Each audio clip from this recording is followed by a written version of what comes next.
Hey, so in this video I want to show you a few examples in Visual Studio, mainly focusing on warnings and some of the options that you have to suppress those or to change the type of warnings that show up in the output.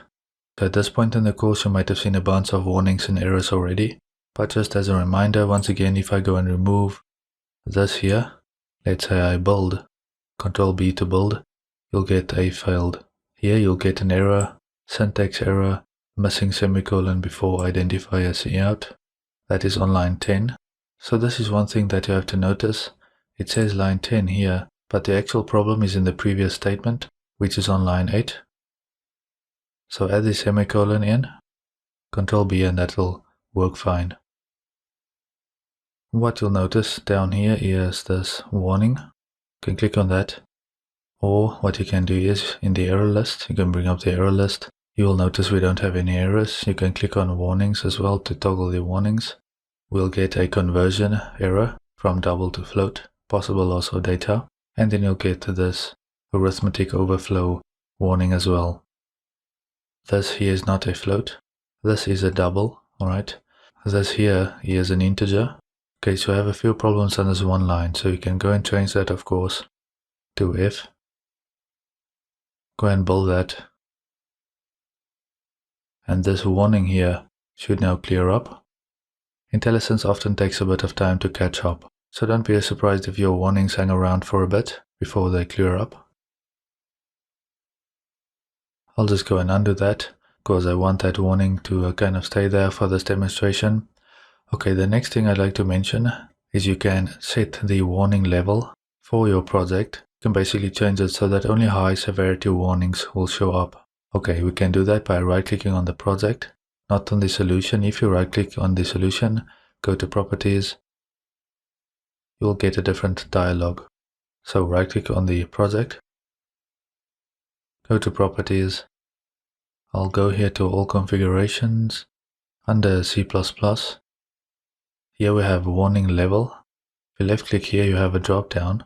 You can specify the warning level that we want displayed for the compilation. Lower numbers will show only high severity warnings, right? So you can turn it off, which I don't recommend, or you can choose level 1, and then it will only show high severity warnings. So in other words, if you set it to level 1, you will get fewer warnings, and with level 4, you will get more warnings.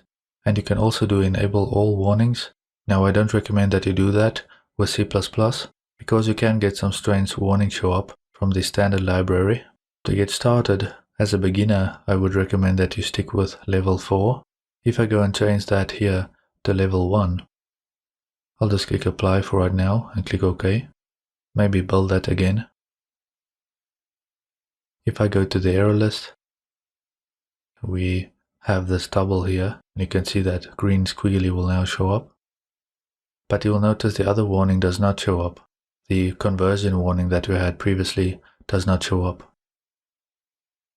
Okay, I'd like to show you one more thing. So right click on the project, Properties once again. You can treat warnings as errors. That is going to treat all compiler warnings as errors. So as a beginner, that might also be useful.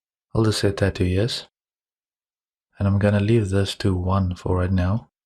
And I'm going to click apply and OK. And if I do Control B, you might expect to get an error in this case, but you won't. You'll get one succeeded. In the error list, we have this warning. So you might think, well, you should be getting an error with that setting. Well, this is where you have to remember we have the build output. So when we actually compile our program, that is going to generate errors in some cases and warnings in some cases as well. But on top of that, we have this thing called IntelliSense. So if I switch to build only, you will see we don't have any warnings. If I go to IntelliSense only, there's a warning shows up now. IntelliSense is more like a real-time helper, so it's an additional helper. It's not a compile time thing, right? So just note the difference between the IntelliSense warnings and the build warnings. Okay, so I'll show both of those. And remember that we've suppressed that one warning now because of, just go to Properties again, because we are now at level 1. Okay, so let's say we want to bring that possible loss of data warning back again. I'll click down here and maybe go to level 3. Treat warnings as errors. is on again, set to yes. Click apply, click OK. Control B to build. That warning should show up again. You'll notice we get failed. The following warning is treated as an error. I'll just go to the error list, and now I'll switch to build only. This here is basically causing the error, because that is a warning that we get when we actually compile the program. Okay, so you can decide if you want to keep that setting on. I'll just keep it on for the duration of this demonstration here. Okay, the next section I want to demonstrate how we can suppress specific warnings. Now for the most part I don't do this at all, but I'd like to show you how to do that just in case.